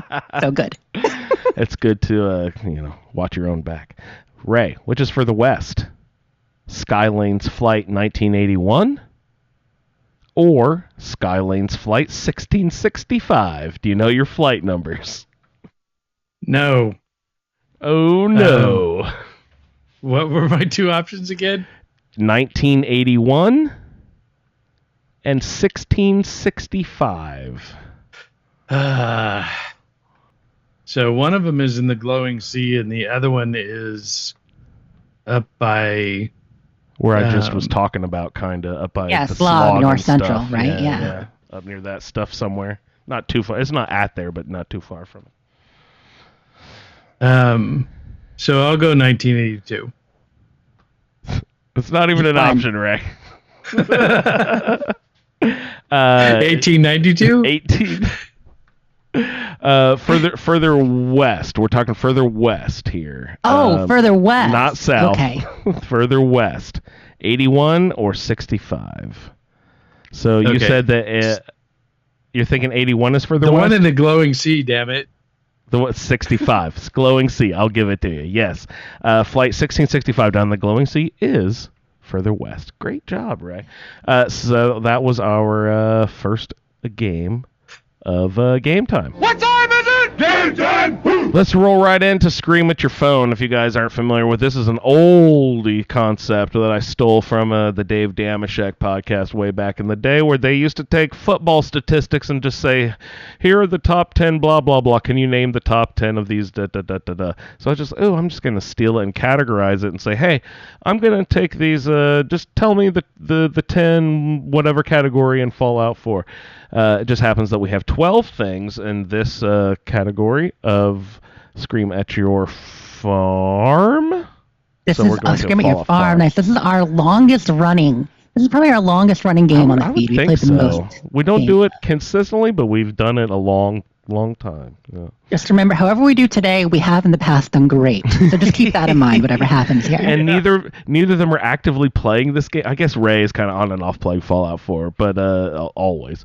But usually we're all three playing these games when I'm quizzing you tightly, and you guys usually knock them out of the ballpark. But this might be back burner information. But honestly, when you like pop in a game you haven't played forever, it only takes a couple of seconds, and you're like, all this stuff is all coming back to me. All right, so these are all of the farms in Fallout 4, just the mainland. We're not going over into Nuka World or Fahaba. And I will give you a hint. Not all of these are settlements. Okay, these are farms. Okay? There are 12 on our list. And I'll let you guys just bounce back and forth, and you can help each other out if you want to, and we'll see if we can get you guys to get So do all these 12. have farm in their name, or just they have crops? I will tell you how I pulled this up. I went to the Fallout 4 interactive map at fallout4map.com. Oh, yes, I've been there. I deselected all things and clicked on the little farm icon, and it popped 12 icons on the map. I was like, 12 items, that's a good list length. That's how I chose the farms. So, if you know how that map works, it should be a pretty good indicator as how Map to which works ones. like Wikipedia. It Which certainly does. Every random person who decides something is this, it gets put It on gets the put list. on the list. I know how it works, but it does not mean I remember the farms. That's why I said that ahead, because I am not even slightly confident today. All right. on this Well, one. there's 12 of them, so I'm sure you can rattle off at least a few. Let's see how many One. you can get. Jess, we'll let you have honors. Go ahead. Tell me a farm Ray, in Fallout 4. Is it okay if I take it? Is it okay? Yeah, go ahead. Abernathy Farm. Abernathy Yes, Farm that is one. on the list. Very good. Ray, back to you. Finch Farm. Finch Farm is also on. I should have put these in alphabetical order. Finch Farm is on the list. Jess. Okay, those are the two that I was sure of. Let's keep going. The Slog is technically a farm, isn't it? It is. The It Slog- is a Tarberry Farm. Absolutely. Good job. Ray.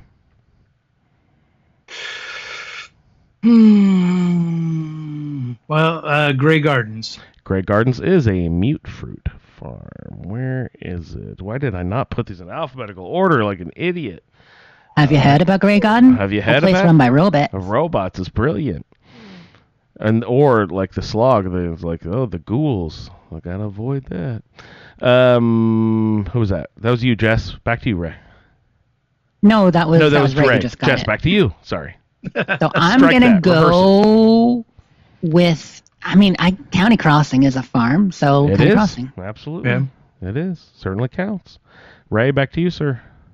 Warwick Homestead. Absolutely counts. Good job. Warwick Jess. is a good one, even at farmhand. Yeah. So I think it was waste treatment plant. That's why everything's so rich and fertile down there in the soil. Yep. It's funny. Right now I've got Beckwith in my head, but that's 76, so I got to push that aside. Sometimes you get something in your head, you just got to say it to get it out. You know what I mean? Yep, push it out. But, so what is the green one? We mentioned earlier, like I've been there many times, set up, turrets there. That's actually the part where last survival playthrough, Preston hated me, was when I helped the Raiders take it. They have the big greenhouse with all the mute fruit in there. Right. What's it called? Green Point? Green Top. Yeah, Green Top. Thank you, Lee. Green Top. He said Green Top. But Lee. I knew. Oh, come on, Lee. I would have gotten there. Ray, back to you, sir.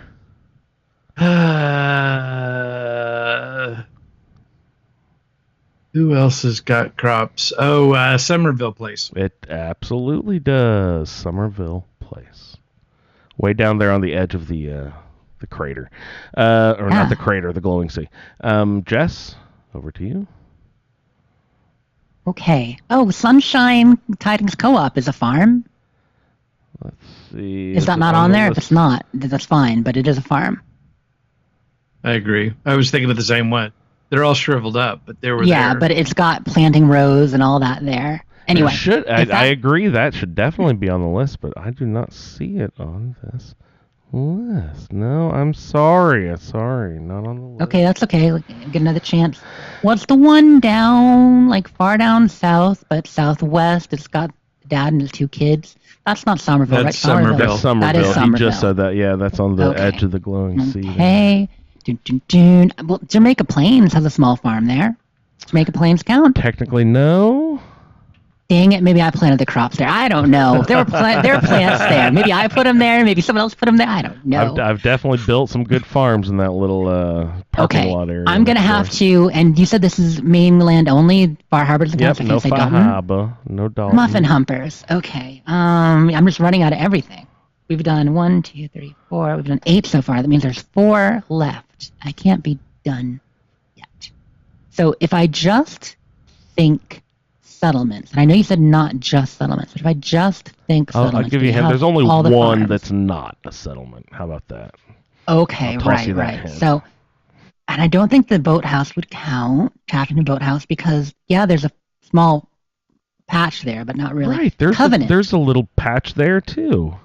And Covenant should totally count. There's totally crops there at Covenant. So neither one of those. So how do they dictate what is a farm and what is not then? I wonder what... I guess maybe had to be the primary purpose originally. I bet you it's the icon that looks like a tractor with the field, and Covenant doesn't look like that, right? Right. I bet you it's only the map icons that have the little tractor thing. I bet you that's how they decide whether something's a farm or not. And because Dr. Goodfeels, the robot guy, what is that place called? That also has Sunshine Tidings Co-op. That also has a different icon, right? Does it have the farm icon? Yeah, it looks more like kind of like tent houses, Yeah, so like that's okay. Okay, now we know how they chose farms is by the icon. If that helps you picture it in your head. That was my way of saying no. Nope, not really. I might have to tap out and see if Ray can win because I'm going settlement by settlement across. Ray, can you bring her home? I've got one, I think, I don't know, Oberlin Station? Oberlin Station does count. Definitely a farm. Yep. Let's see. Any others, Ray, that you can rattle off? Let's see. There's just one. Maybe 10 Pines Bluff? 10 Pines is correct. Good job. 10 Pines is a farm. Good Let's call. see. I have 2. 2 on the list. And are they not settlements now? One of them is not a settlement. How about hints? Ray already won. We're giving this to Ray because he got one after I was out. So Clint had a hint. Yeah. Oh, Clint had a hint. He said, think about where super mutants live. One is full of mutants. I don't know. I mean, that's mostly... He's correct. It's the one right over by the slog, I think. That's in between the slog and 10 Pines. But I can't think of what the name is. It's not Outpost Samanja. It's another one in there. This is the one that's not the settlement. It's got the farm icon, not a settlement, loaded down with super mutants in between the Slog and Ten Pines. The only way... And I think they have mute fruit. Maybe corn. Oh, wait. Is this where the bell toll is and the death claws up there? Does that count as a farm? No, not Elm Woods Linwoods. or whatever? No, not Linwoods. Yeah. Linwood. No. Linwoods. Yeah. Yeah, I don't got it. I don't got this one. Do you either of you have this one? With the Ray, hint? you know the name? I don't I know the you name know the of it. location. Yeah. The location name is Breakheart Banks. That's a Oh. tough one to pull. Yeah, we get sent there a lot. But yeah, that is the list, guys. You did pretty good. Oh no, there was one more settlement that you did not get. Now, we got a nice, quiet little beach community here, and I aim to keep it nice and quiet. So let me make something plain. I don't like you sucking around bothering our citizens. I don't like your jerk-off name. I don't like your jerk-off face. I don't like your jerk-off behavior. And I don't like you, jerk-off. Do I make myself clear? I didn't think Nordhagen was a farm, but wait, it's a boy farm. Of course it is. Keep your The boy ugly farm. fucking gold-bricking ass out of my beach community. Nordhagen Beach. Everyone's That is the deepest favorite cut. location. What do they got, Nordhagen like, Beach.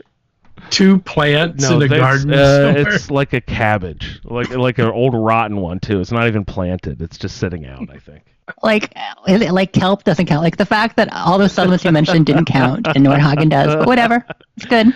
Well, we determined that it's the locations that have that tractor icon. So, but it does indeed have that icon. So, funny. All right, thanks guys. I thought you did pretty well for the scream at your phone portion. All right, did you want to play one more? Or should we roll into the news? You know, pig corn is always fun. There's news, but it's not going to take too long. We might as well. It's been a short show so far, only like an hour and a half in. Yeah. So we do have pig corn here, and I have prepared, 7 here. So let's just have you guys chime in on this one. We have been bouncing back and forth, but we'll do a chime in with your name on this edition of pig corn. So those of you at home don't remember pig corn, I just say a clue. It doesn't necessarily have to be a synonym. Sometimes it's an antonym, something just in the ballpark, just to give you a clue. And you're supposed to guess, much like Scream at Your Phone, all of these items that they're trying to guess are within a certain category. And this week's category are factories in Fallout 4.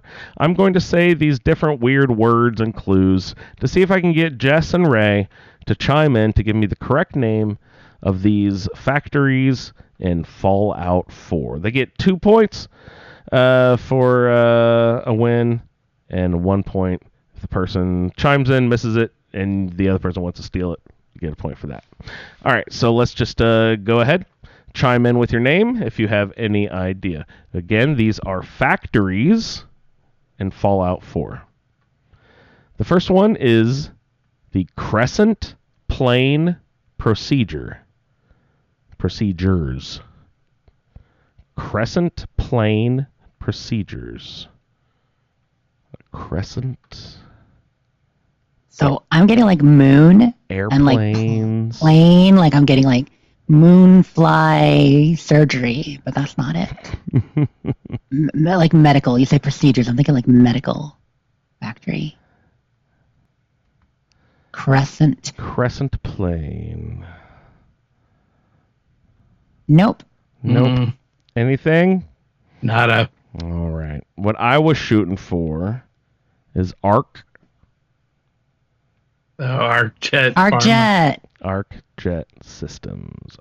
systems. Okay. Systems. All right. Up next,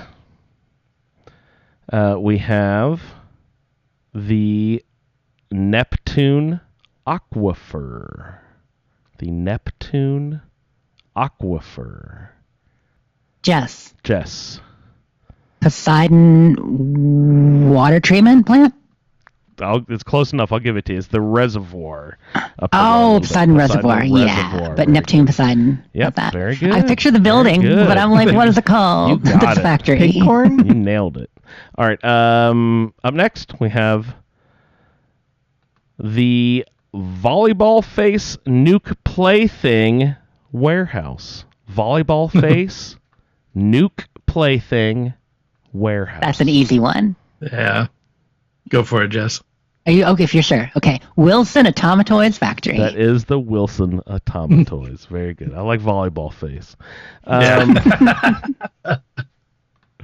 Okay, up next we have Kernel Nucleonics Plant. Kernel Nucleonics Plant. Jess, General Atomics Factory. General Atomics Factory. Very good, Jess. The Kernel Nucleonics Plant. All right. Up next, we have the King's College Chapel Monomer Chain Workshop. King's College Chapel Monomer Chain Workshop. Okay, Ray. Ray. Is that Cambridge Polymer Labs? Cambridge Polymer Labs is correct. Good job, Ray. Impressive. Impressive. Did you know where King's College Chapel was? I'd be impressed with that. Okay. No, I was it was trying to, it was the polymer that I keyed in on. The monomer sense. chain, which is a polymer. All right. Up next, we have the Golf Standard Male Offsprings Milk House. Golf Standard Male Offsprings Milk House. So we know it's Brothers. Milk has to be a dairy, so it's something dairy. Brothers Dairy.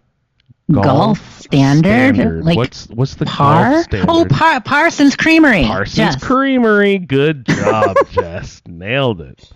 Really that was good. definitely a work through out loud sort of one, though. All right, last one. The Apple Center Lyra Star Fabrication Factory. The Apple Center Lyra Star Fabrication Factory. Apple Center. So we know Apple Center. Get that. But Ray, what do you think Lyra Star is? Lyra, I'll give you a hint, is a constellation. Yep. Good. It's a galactic. So Star Galactic, Has Star a- Galaxy Tours. That's not a factory. We know that Core is the Apple Center, so it's Core. Yeah. Then something to do with galaxies. I'll give you a hint. Oh, chat got it. Chat got it. Let's give it to them. Good job, chat. What did they say? Good job, chat. That is definitely a good one. It's Core Vega for those not following at home, because Core that's where the constellation is in the Vega system, right? Or something, Vega Yeah, cluster. Vega is the brightest star in the Lyra See, constellation. who didn't know that? Like, obviously, Ray and I were totally up on that. You guys are astronomers at home. I know. So great job, you guys. That was a really fun edition of Pigcorn. God, we haven't played that in forever. So thanks, everyone. Triple edition of Game Time. What time is it? Game time! All right, let's roll right into our bits. Jessica, to the office, please. Jessica, to the office. Your iguana bits are ready. Please come pick them up. Get ready. It's happening, y'all. It's finally happening. The long rumored, the oft asked for years and years, build, camp, revamp, update. It's actually happening. Now, it's been on the PTS. We've tried it. We've played it. In a lot of ways, they're simply bringing some of the benefits of custom into adventure mode with building. But we also have the menu, the build menu revamp and all that with filters and such. So exciting time. It's happening. Yay. But it's not just the camp revamp. So that's what they're calling the overall update we're getting is the camp revamp update. But it's also a new season, as usual, which they are calling Modern Living this time. Season 22, Modern Living. So along with that comes new season rewards. And I thought we'd take a quick look at those real quick. So besides camp building, what are you going to get in the Modern Living seasons to put into your new, shiny new camps? New chairs and tables? You would think so, but it's mostly balls.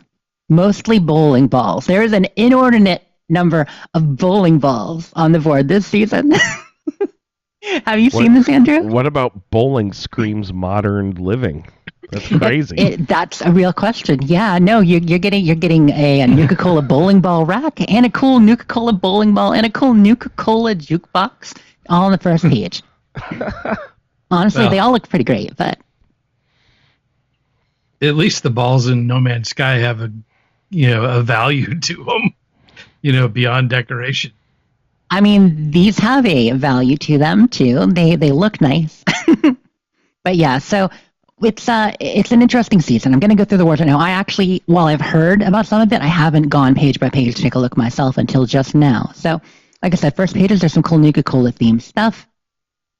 Then looking on page 2, we've got, it's more Nuka-Cola themed stuff. It actually looks like Modern Living is very Nuka-Cola. We've got a really cool cranberry Mr. Fuzzy called Mr. Cran. We've got a foosball table that's Nuka-Cola themed and a Nuka Girl poster. That looks really good. Moving on, along the factory theme we just had, there's an H&H Tools stash box, a new one, because I think we already have an H&H stash box in 76. It might just be that it's a red and white one, but this one looks a little different. And an H&H Tools bowling ball to go with, and not to feel left out, also a Circle 6 bowling ball. So yes, 3 balls. 3 balls and 3 pages. Let's keep going. Page 4, Saturday bowling ball, 4 balls and 4 pages. Also a cosmic knife.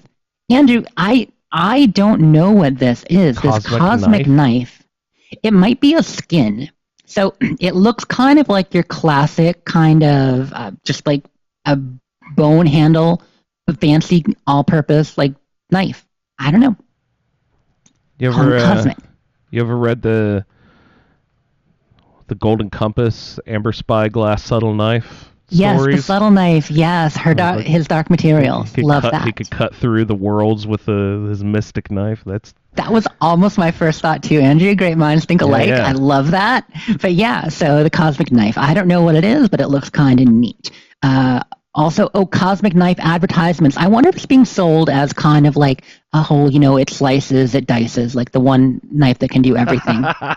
You remember those ads? Like that kind of knife was really popular 50s, 60s with the infomercials. I bet that's what they're going for. Let's see. Page 6. Page 5. 6 bowling ball. You could the cut Mothman a penny bowling with ball. or whatever.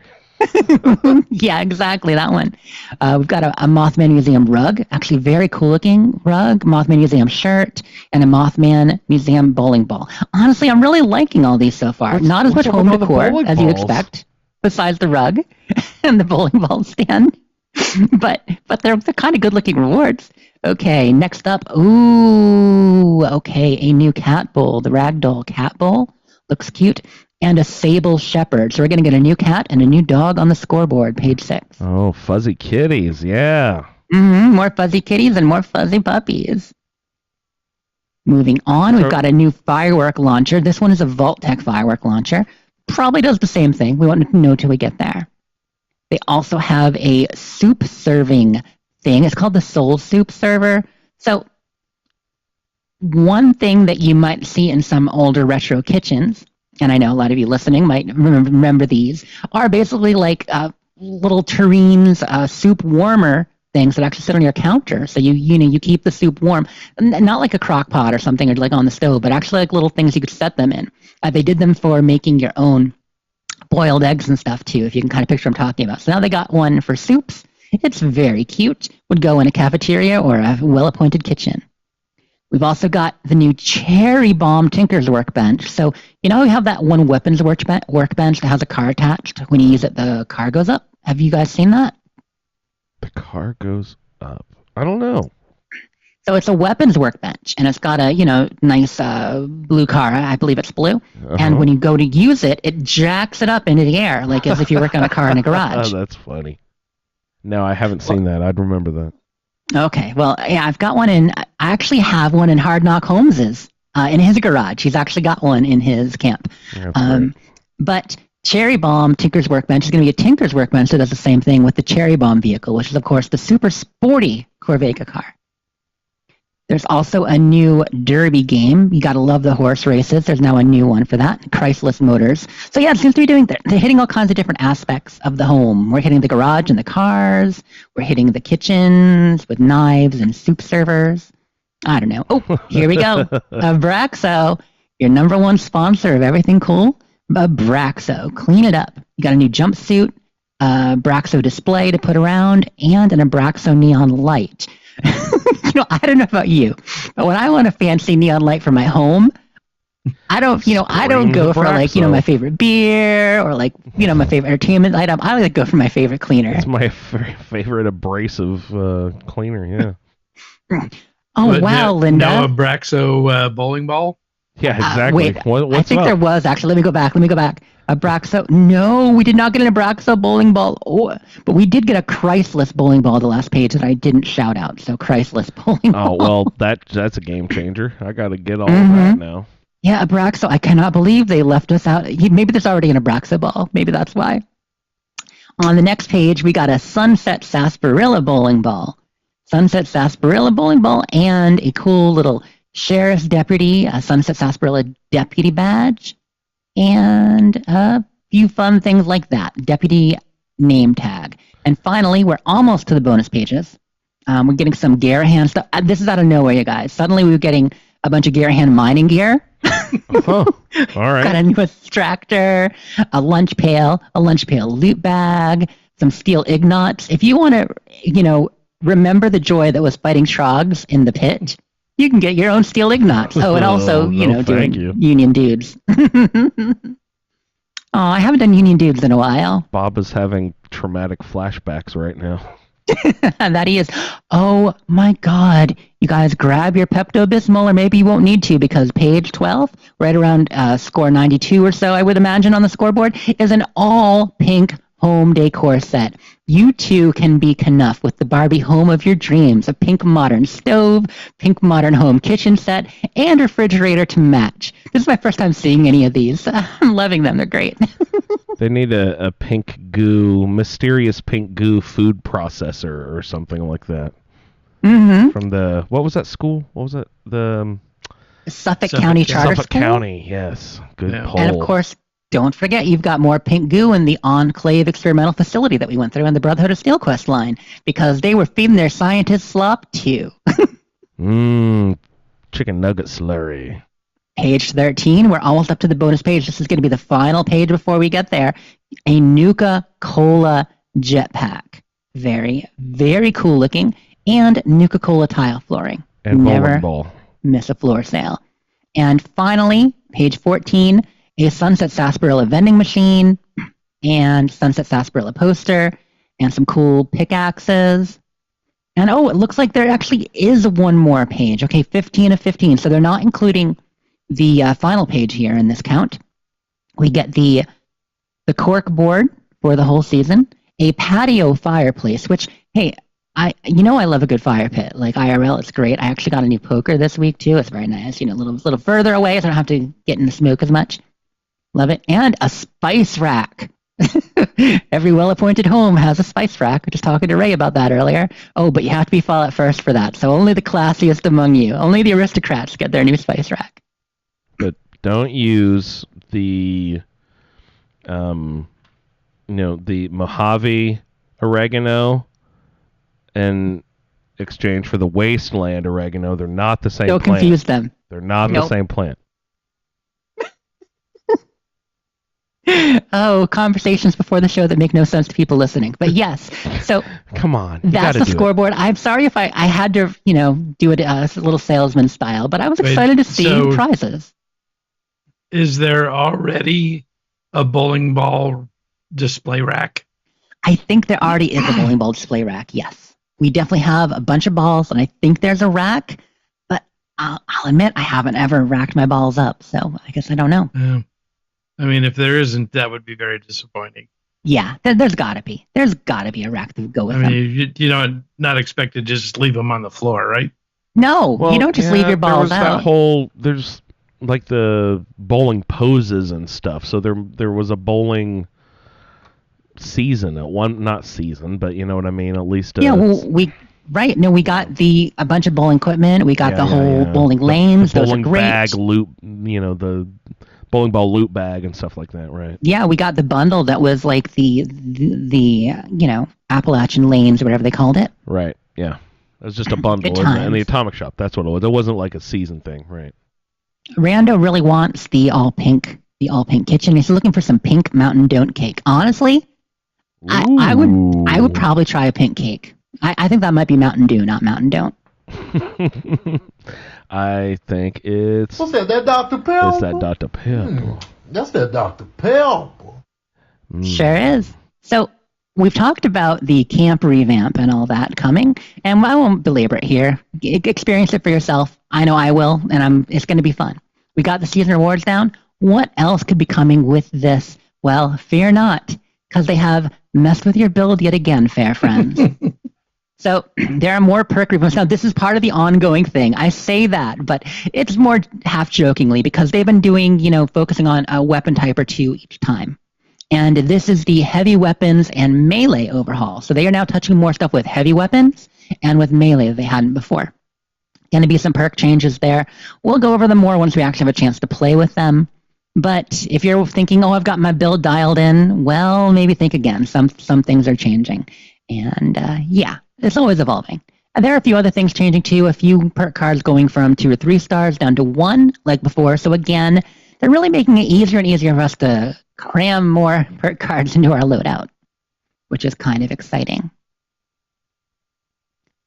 As long as they do useful things, I don't care, but don't just load it out for the sake. No, I mean, although some of those quality of life things can be nice, because I will always optimize for damage and combat and stuff over quality of life and, being able to carry more or this and that. And I know a lot of other people, they like the quality of life stuff. So if you don't have to compromise, that's actually kind of nice. So Fallout has also announced that with the update, and the camp revamp, they're going to be doing a whole line of camp contests over the next 4 days. Next 4 months. Sorry, 4 days. Get building, Hurry folks. up, guys. Hurry the fuck up. Woo! Let's go. New camp every day. Too late. We're judging. They're going to be doing a new theme every month with some big rewards. So month of September is going to be Rebuild Appalachia is the theme. So it's just a kind of classic rebuilding, fit stuff into Appalachia, something homey. And more on that when we get there. Then the October theme is, you guessed it, Halloween. Halloween camps, of course, for October. The theme for November, and isn't this interesting? Isn't this something? The house always wins. Okay. What else is happening in near around that time? Right. We know shortly after that season will be the show coming out, and they're going to New Vegas. But in the game itself, in Fallout 76, they're going to be doing a House Always Wins theme, which means that might be part of the theme of some stuff coming out around the time too. Maybe we'll get some new casino stuff in the Atomic Shop. Maybe even New Vegas themed if we're lucky, or maybe just casino themed and all that adding to it. But yeah, the House Always Wins is November. And then the theme for December, the kindest dwellers ever known. I don't know what that means yet. I would guess that it's simply, it's holiday spirit, kindest dwellers ever known. And really the kindest dwellers ever known are you, everybody. Fallout 76 community, you are just the best. Or, however Mr. New Vegas says it. I didn't catch that. How does he say it? I'm forgetting the actual quote. So, yeah. Beyond that, there was an AMA last Friday. I didn't mention it last Friday because I haven't gone over it yet. The AMA being Ask Me Anything, like they've done before the launch of any major update season and major update. The last, I think, 3 or 4 seasons for the most part. The last 3 or 4 big ones, at least. New things to tackle there. One thing that was brought up about the camp revamp system was, will there be a search? And I've mentioned before how I didn't think there would be, that it would be hard to implement into the back end. And they actually said those exact words, implementing into the back end, when they're talking about how it would done. So while they're not saying never, there's not going to be a search integrated right now, and doesn't look super likely. Other stuff came up. One thing that was mentioned was how in some ways they have found that people aren't engaging with the expeditions as much as some other new content. For instance, how a map expansion of the type that we had with Skyline Valley actually had a lot more players jump in and utilize the area and do it than maybe would travel to Atlantic City. Like we talked about how a lot of people haven't. The expeditions are one thing, and maybe more people have done that than even done the quests in the first place. Like we say we want those quests, but do we have it? So they mentioned how it seems like that's not something people want to do, which has me leaning toward for, the big update in the future. Are we going to Ohio? And if we are, is it going to be right there, hooked on, adjacent to the map? Maybe. Maybe that's what we're doing. I don't know, but I thought that was interesting they brought up. Beyond that, I think there's something to be said about having to be transported by a helicopter and a different load screen to a totally different area. But, like, being hooked onto the same map is more to explore. I don't know. It just seems like, it might seem like it's a stupid barrier, but there's still, like, a weird barrier there. it feels like a barrier. And initially with the whole having to load the cores and stuff like that, we kind of got used to having a wall between us and actually being able to do it, which I think ultimately discouraged people, even though you don't need to do all the prep you used to have to do at this point. And you certainly don't need to go to the vertibird. And you don't need to talk to Lennox and say, hey, Lennox, it's been a day. And she'd be like, I know, honey, I know. You don't have to do all that. But people do. So, yeah, if there is a more map expansion, hopefully it'll be more accessible easily. Yeah, they need to figure out a way to advertise the fact that they've made it so much easier to get into. Because I think that's the thing. It was so contrived and difficult to do initially. Which I'm sure it seemed like a great idea. Make it a challenge, make it something you got to really work for, to go do. But then they realize that nobody wants to do that. Or they do, but only a few people, and then everybody else will jump on and join the people who do. And little by little, people doing that slowed down, and the other people didn't step up, and it just kind of it becomes deprecated. So I got to figure out how to show people that it's so much easier to do now.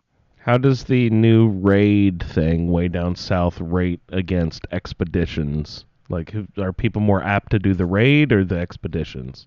So there is a group of people that had a lot of hype for a while. Like anything new, like we had last week talking to Angel. Angel's like, "Oh, I did the heck muffins out of my fishing." I mean, she didn't say that, but she just grinded the fishing. She did all fishing. Quote, heck best muffins, run. she said. Heck yeah, muffins. exactly.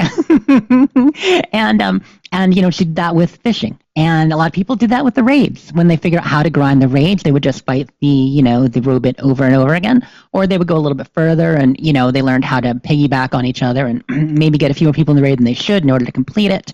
Like there are various things, but there's a group of people who are dedicated to grinding it. But now it's become more rare again because the people who are hardcore about it have mostly already done it. People who are less hardcore, some of them are doing it, but occasionally, it's a sometimes snack.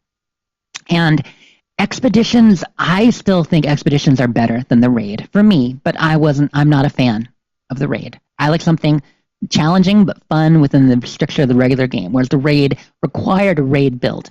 It required different build, different strategy, different teamwork. Super fun if you're into that with a team. But if you're not, if you're playing on your own or with rando Calrissians, no offense, rando, it's an expedition is just better. Just better. You don't have to have a specific build for the expeditions, you find? You can take your Not normal the same way. character You just in need to there. have a good build for whatever you're playing. So, if you are a good heavy gun build or a stealth build or whatever build you're doing, as long as you're solid for regular environmental, player versus environment, you'll be good for the expedition. It's different, but... And you said there was these quests that we have in Atlantic City. Are there also a bunch in the pit? No, they never added that to the pit. So that is one difference between the two. The pit was always just the expeditions, whereas Atlantic City has 3 expeditions instead of just the 2 like the pit. And it has a whole quest line and separate things with NPCs and characters you can interact with and just explore normally, which, again, people haven't done as much. So, I think because it was convoluted to start, like Ray was saying, they need to advertise that it's much simpler now. But they also needed to make it clear that you can do Atlantic City without ever doing an expedition thingy. They are separate. And is this something you can do by yourself? Can you go into Atlantic City, do the expedition alone? For the Or is quests, it- you do you- can. For the expedition, I Do you mean, need a yeah, I team can for solo to a couple actually, of them. You can. Okay. Yeah, I don't know that I could solo the city center one with all the overgrown. I think I would probably die. I mean, you can. It's 76. Technically, you can So just solo reload everything. and You keep just might be dying, coming yeah, back you and come respawning a lot. respawn Yeah, 38 yeah, but times. Yeah. the regular Been ones there. aren't too impossible to solo. Like I have done both pit expeditions solo. But And had I ever- the raid would be impossible to do solo.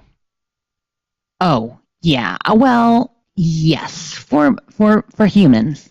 For mere mortals. If you have a super build, maybe. There are gods among us. They're also hackers.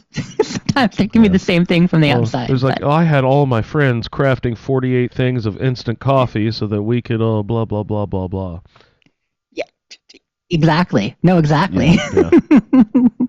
But yeah, that's pretty much it. On the AMA, I mean, there's some more stuff that'll come up, but nothing is coming to mind right now. I didn't take notes, though. I read a lot of it.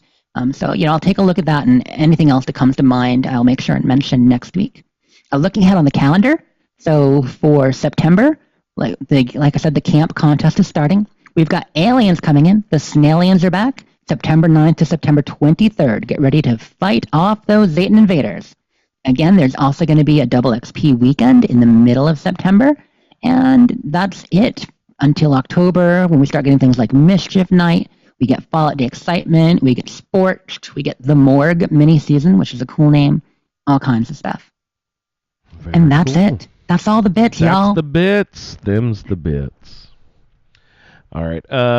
Let's see what else we have on our show agenda tonight. It looks like that might be all we have. Do you guys have any other items you'd like to bring up or talk about before we sign off for the evening? Shout out a couple of quick creators. Sure. King Fanman over on YouTube. Those who don't know King, he does the Bethesda Brothers podcast and a few others. And he's more of a YouTuber than a audio podcaster. But he actually did a small video on the upcoming camp contest with the full details. So if you're curious about camp contests, I say go check out King. On the same lines, our buddy Fargassier.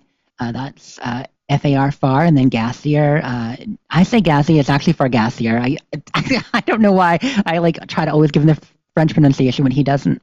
But it'd be like if people called me Hussier instead of Hussier, but that's a whole other thing. So anyway, it's he's got videos on a lot of the new things for the season. So stuff on the new chore board, stuff on the rewards, stuff on the perk changes, all that. He's always a good source these days for that sort of thing.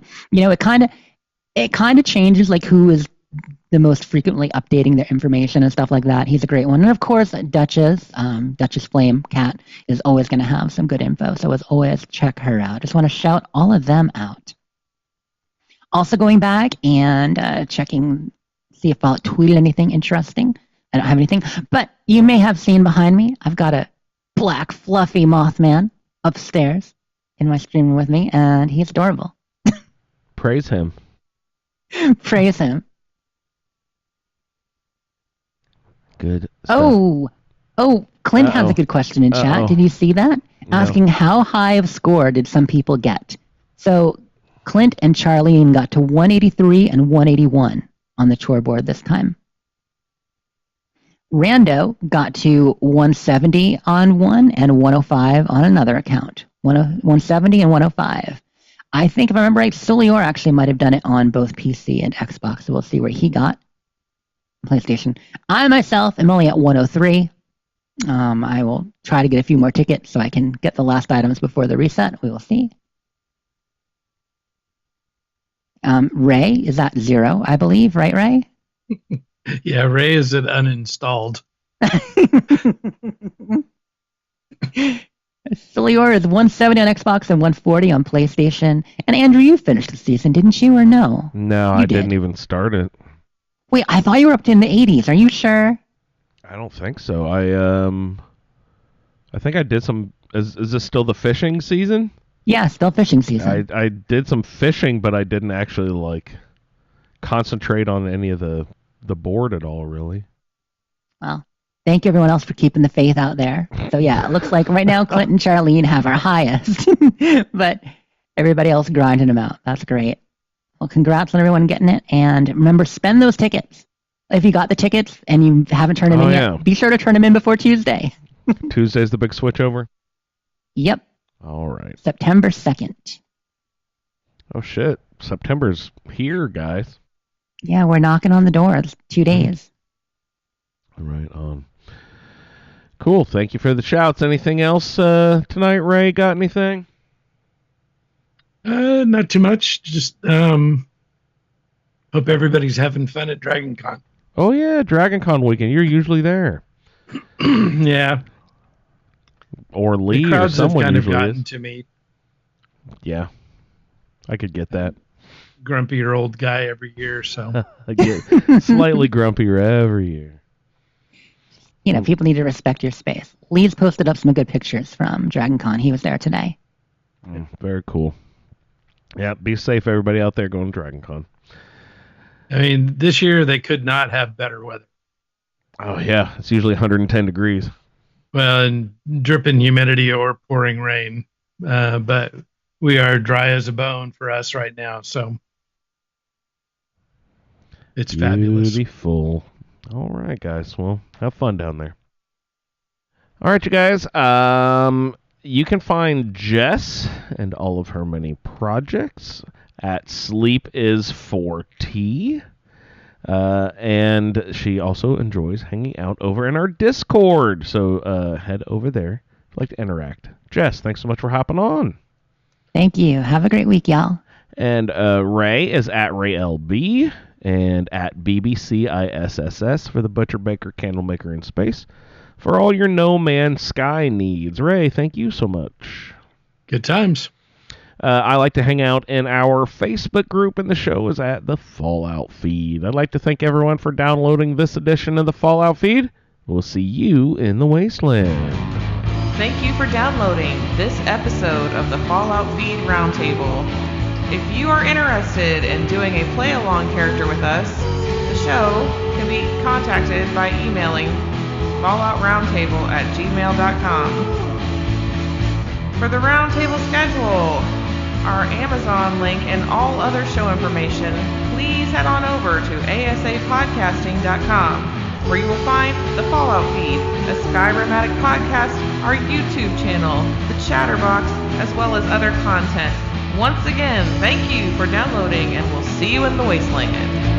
He died a lot of times in the area with 4 grub holes. Big boy. It's mostly balls. I actually got a new poker this week. We definitely have a bunch of balls, and I think there's a rack. I haven't ever racked my balls up. It would be hard to implement into the back end.